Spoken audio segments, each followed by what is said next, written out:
Assalamualaikum warahmatullahi wabarakatuh. Halo, selamat datang di video saya. Pada kesempatan kali ini, saya akan membahas mengenai satu topik di bawah tema pendidikan kemasyarakatan atau pendidikan sosial, yaitu tentang toleransi dan pluralisme masyarakat. Dengan saya, Ahmad Wahyudi dari kelas PBI 6A.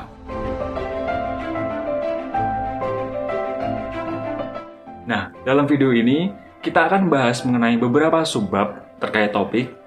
Yang pertama, tentu saja tentang definisi dari toleransi dan pluralisme, kemudian tentang Islam, kaitannya dengan toleransi dan pluralisme itu sendiri, dan kemudian yang paling penting, yaitu tentang dalil-dalil Al-Quran dan hadis.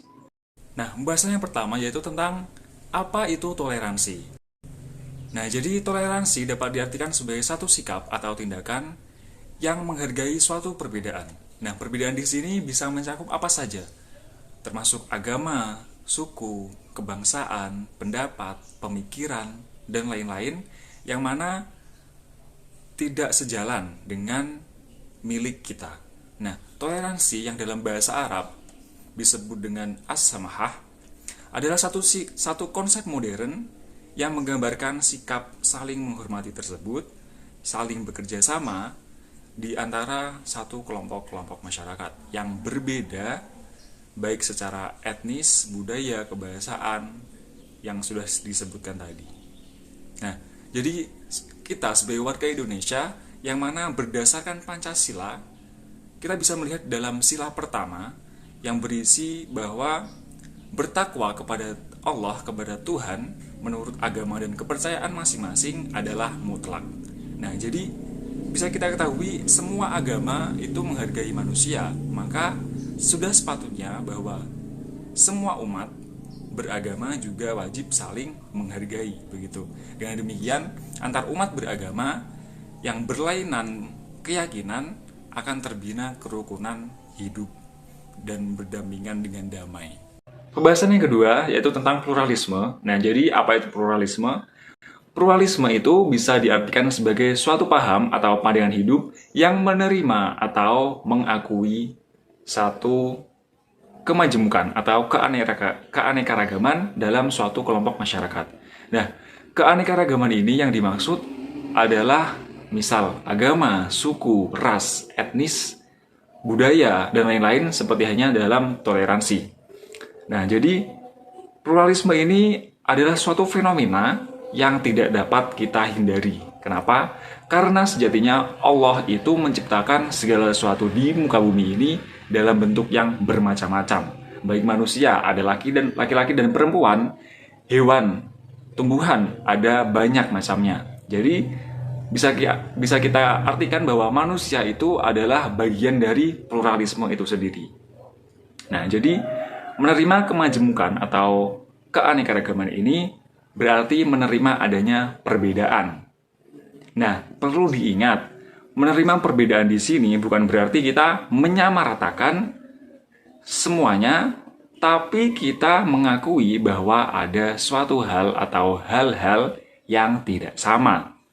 Jadi menerima kemajemukan bukan kita menggabungkan semuanya menjadi satu, tapi kita tetap mempertahankan ciri khas kita masing-masing.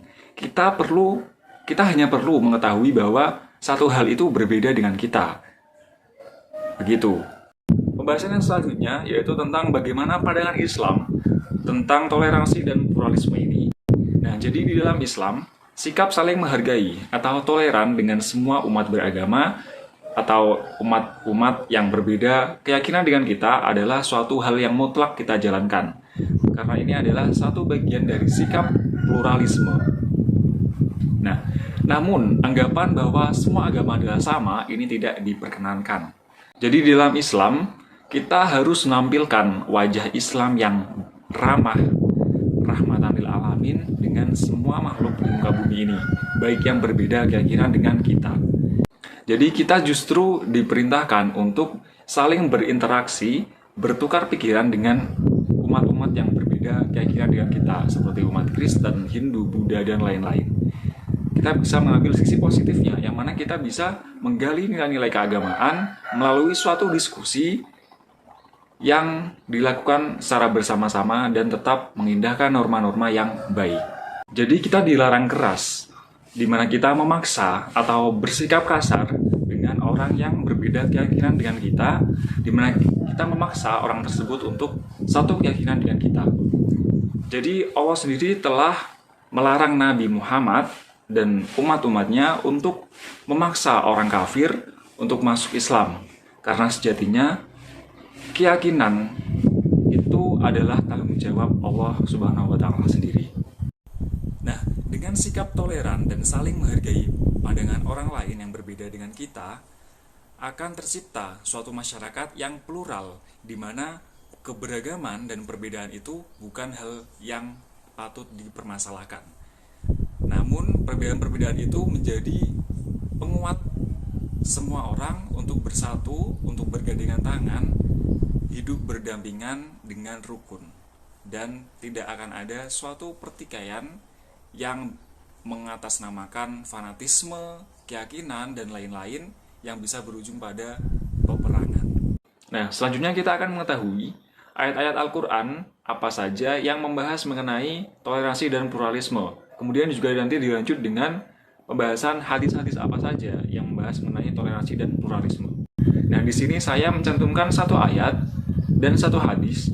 Untuk selengkapnya, teman-teman bisa melihat dalam makalah yang saya susun dengan link yang sudah tertera dalam deskripsi di bawah ya. Kalian bisa cek. Nah, di sini satu ayat yang membahas mengenai toleransi dan pluralisme, yaitu dalam surah Al-Baqarah ayat 256. Nah, yang artinya tidak ada paksaan untuk memasuki agama Islam.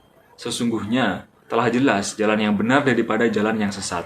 Karena itu, barang siapa yang ingkar kepada tauhid dan beriman kepada Allah, maka sesungguhnya ia telah berpegang kepada tali yang amat kuat, yaitu Islam, yang tidak akan putus. Dan Allah Maha Mendengar lagi Maha Mengetahui. Nah, dalam ayat ini mengindikasikan adanya suatu larangan bagi golongan yang memaksa orang lain untuk memeluk keyakinan yang dianutnya. Kenapa? Karena Allah lah yang memberi kehendak kepada setiap makhluknya agar bisa merasakan damai.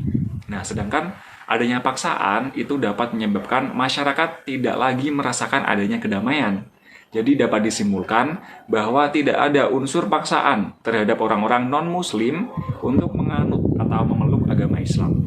Namun, dalam teks ayat ini sudah jelas bahwa jalan yang benar yang diridhoi oleh Allah yaitu adalah agama Islam.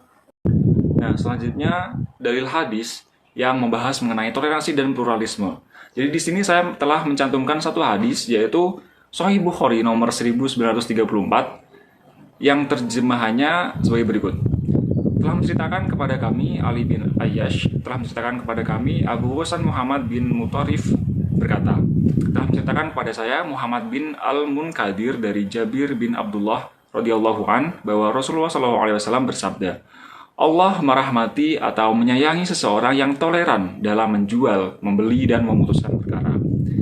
Nah, Ibnu Hajar al-Asqalani mengomentari hadis ini. Beliau berkata bahwa hadis ini itu menunjukkan anjuran untuk toleransi dalam interaksi sosial dan menggunakan akhlak mulia dan budi yang luhur dengan meninggalkan kekikiran terhadap diri sendiri. Selain itu juga menganjurkan untuk tidak mempersulit manusia dalam mengambil hak mereka serta menerima maaf dari mereka. Begitu. Nah, demikian pembahasan mengenai toleransi dan pluralisme masyarakat di bawah tema pendidikan kemasyarakatan atau pendidikan sosial. Nah, sekali lagi teman-teman bisa melihat dan mendownload makalah yang sudah saya susun di deskripsi bawah. Jadi kalian bisa cek. Nah, itu adalah pembahasan lengkap mengenai pembahasan di video ini. Nah, terima kasih teman-teman sudah menonton video ini. Semoga bermanfaat. Wassalamualaikum warahmatullahi wabarakatuh.